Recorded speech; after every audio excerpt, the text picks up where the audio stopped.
సహాయం చేసే కార్యక్రమంలో ముందుకు అడుగులు వేయాలి, ఖచ్చితంగా జరగాలి.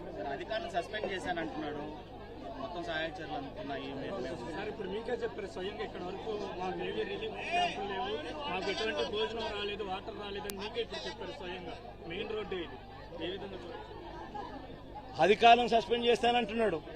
అధికారులు ఎవరు? ప్రభుత్వం ఎవరు? చంద్రబాబు నాయుడు గారు ప్రభుత్వం. మే 13వ తారీఖున ఎన్నికల రిజల్ట్స్ వచ్చినాయి. మే 13వ తారీఖు నుంచి ఇవాళకి దాదాపుగా 4 నెలలు కావస్తా ఉంది. మే 13వ తారీఖున ఎన్నికల రిజల్ట్స్ వచ్చినాయి. మే 13వ తారీఖు నుంచి ఇప్పటిదాకా దాదాపుగా 4 నెలలు కావస్తా ఉంది. 4 నెలలుగా ఆయనే ముఖ్యమంత్రిగా ఉన్నాడు.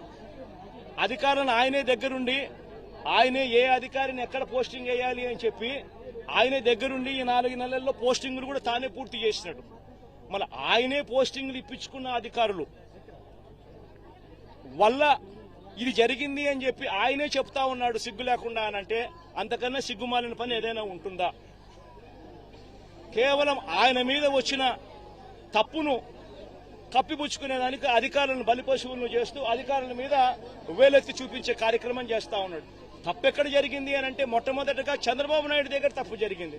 అసలు ఫ్లడ్ తుఫాను వస్తా ఉందని నీకు బుధవారం రోజు నీకు సంకేతం వస్తే బుధవారం నువ్వు కన్నా ఒక రివ్యూ తీసుకుని ఉంటే ఆ రివ్యూలో irrigation secretary, revenue secretary, home సెక్రటరీని పిలిచి రివ్యూ తీసుకుని ఉంటే, స్పెషల్ ఆఫీసర్లను పెట్టి ఉండింటే ఎక్కడెక్కడ ఎంతెంత వర్షం ఎంత వర్షం పడబోతా ఉంది అన్న సంఘటన అన్న పరిస్థితులు నీకు తెలుసు. డ్యాంలలో రిజర్వాయర్లు ఎంతున్నాయో నీకు తెలుసు. పై రాష్ట్రాల నుంచి ఎన్నెన్ని నీళ్లు వస్తున్నాయో నీకు తెలుసు. మరి ఇంత సమగ్రమైన ఇన్ఫర్మేషన్ నీ దగ్గర ఉన్నప్పుడు కేవలం ఒక రివ్యూ తీసుకుని ఉంటే ఎవరెవరికి ఏమేం పనులు చేయాలనే బాధ్యతలు అప్పచెప్పుంటే అసలు ఈ రోజు ఈ పరిస్థితి ఉండేదే కాదు కదా.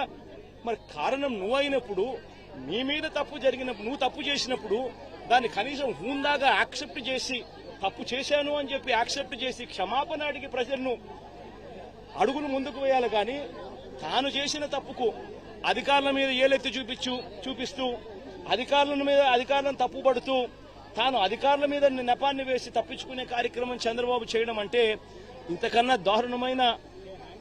దారుణమైన వ్యక్తి ప్రపంచంలో ఎవడూ ఉండడు.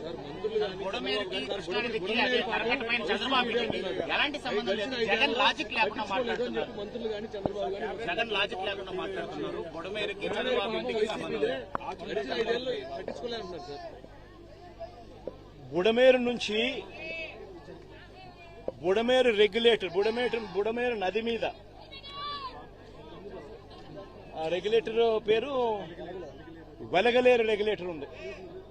బుడమేరు మీద వెలగలేరు రెగ్యులేటర్ ఉంది. వెలగలేరు రెగ్యులేటర్ మీద ఉన్న లాక్స్ అంటే గేట్లు ఎవడెత్తాడు?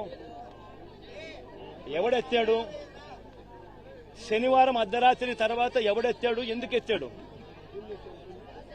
చంద్రబాబు నాయుడు గారి అది ఎత్తకపోయిందంటే చంద్రబాబు నాయుడు గారి ఇల్లు మునిగేది. ఎందుకనంటే ఆ నీళ్లు ఇలా తిరుక్కుంటూ వెళ్లి చంద్రబాబు నాయుడు గారి ఇంటి దగ్గరికి వెళ్లేటివి, ఇల్లు చంద్రబాబు నాయుడు గారు మునిగేది. ఎందుకంటే అక్కడి నుంచి నీళ్లు డైవర్షన్ ఛానల్ ద్వారా పోలవరం కెనాల్లో పడి పోలవరం నుంచి కృష్ణానదిలో కలిసేది, ప్రకాశం బ్యారేజ్ దగ్గర కలిసేది. దానివల్ల చంద్రబాబు నాయుడు ఇంటి దగ్గర నీళ్లు దిగేటివి, చాటి చంద్రబాబు నాయుడు ఇల్లు మునిగేది. ఆ రెగ్యులేటర్ గేట్లను, బుడమేరు మీద ఉన్న ఈ రెగ్యులేటర్ గేట్లను ఎత్తింది ఎవడు? ఎందుకు ఎత్తినాడు? అర్ధరాత్రి పూట హడావిడిగా ఎక్కడ చంద్రబాబు నాయుడు ఇల్లు ఇంకా మునిగిపోతుందేమని. అది ఎత్తడం వల్ల నీళ్లు ఏం జరిగింది? ఆ గేట్ల నుంచి వచ్చే నీళ్లు నేరుగా ఎక్కడికి వెళ్తాయి? విజయవాడకే వస్తాయి. ఇది రూట్ సార్. మీరంతా విలేకరులు ఒకసారి డైరెక్ట్ గా వెళ్లి మీరు పోయి చూడండి. ఎందుకు ఈరోజు ఈనాడు పేపర్లో కూడా వచ్చినట్టుంది కదా వాళ్ళ పాంఫ్లెట్ పేపర్. ఒకసారి ఈనాడు పేపర్, వాళ్ళ పాంఫ్లెట్ పేపర్ ఒకసారి నువ్వు కూడా ఒకసారి దయచేసి నీలో ఒక్క నిమిషం దయచేసి నువ్వు కూడా కాస్తో కూస్తో జర్నలిజంలో న్యాయం ధర్మం కొంచెం కొన్న పాటించి ఈనాడులో వచ్చిన ఆ పాంఫ్లెట్, ఈనాడు అంటే వాళ్ళ గజెట్ పేపర్ వచ్చిన ఆ వార్తను ఒక్కసారి దయచేసి, ఈ రోజే వచ్చింది, దయచేసి ఆ వార్తను ఒక్కసారి మీ టీవీలలో కూడా అది పెట్టి ఒకసారి చూపించండి. వాళ్ళంతటా వాళ్ళే చెప్పారు గేట్లు పైకి ఎత్తడం జరిగింది. గేట్లు పైకి ఎత్తితే అనివార్య పరిస్థితుల వల్ల గేట్లు పైకి ఎత్తారట. అనివార్య కారణాల వల్ల నీళ్లు విజయవాడకు వచ్చినాయంట. వాళ్ళు రాసిన మాటలే.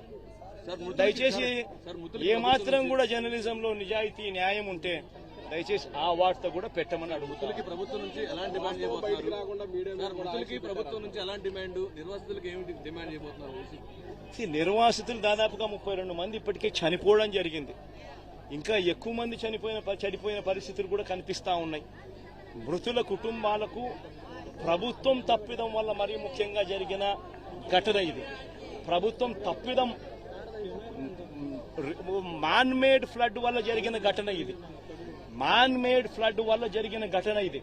చంద్రబాబు నాయుడు గారు పుష్కరాల సమయంలో తన షూటింగ్ కోసం ఎలా 29 మందిని బలికొన్నాడో, తన షూటింగ్ సందర్భంగా తను ఒక హీరోగా కనిపించాలనే తాపత్రయంతో మనుషులందరినీ ఒకేసారి పంపించినాడో ఆ షూటింగ్ ఎఫెక్ట్ కోసం, దానివల్ల తొక్కిసలాట 29 మంది ఆ రోజు ఎలా గోదావరి పుష్కరాల్లో చనిపోయినారో, ఇప్పుడు కూడా సేమ్ ఇదే మాదిరిగానే చంద్రబాబు నాయుడు తప్పిదం వల్ల ఒక మ్యాన్ మేడ్ ఫ్లడ్ క్రియేట్ అయ్యి, మ్యాన్ మేడ్ ఫ్లడ్ వల్ల ఈ రోజు 32 మంది చనిపోయినారు. మరి చనిపోయిన ఈ 32 మందికి తన తప్పిదం వల్ల జరిగిన ఈ తప్పుకి తాను గవర్నమెంట్ లో ఉంటూ క్షమాపణ చెబుతూ, గవర్నమెంట్ చేసిన తప్పిదం వల్లనే ఇది న్యాచురల్ కెలామిటీ, న్యాచురల్ గా జరిగిన డెత్స్ కాదు ఇది. ఒక ప్రభుత్వం దగ్గర ఉండి స్పందించాల్సిన రీతిలో స్పందించకపోవడం వల్ల జరిగిన తప్పులు.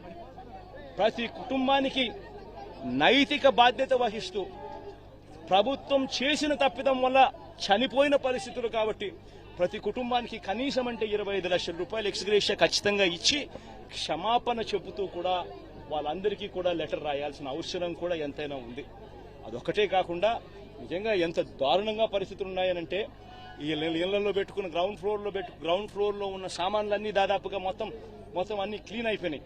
అసలు గ్రౌండ్ ఫ్లోర్ లో ఉన్న టీవీలు కానీ, గ్రౌండ్ ఫ్లోర్ లో ఉన్న ఫ్రిడ్జ్లు కానీ, గ్రౌండ్ ఫ్లోర్ లో ఉన్న ప్రతి ఇంట్లో కూడా గ్రౌండ్ ఫ్లోర్ లో దాదాపుగా 3 లక్షల, ఈరోజు వాళ్ళు ఇచ్చిన రిపోర్ట్లోనే 6 లక్షల మంది ఎఫెక్టెడ్ ఫ్యామిలీస్ అని చెప్పి రాసినారు. 6 లక్షల మంది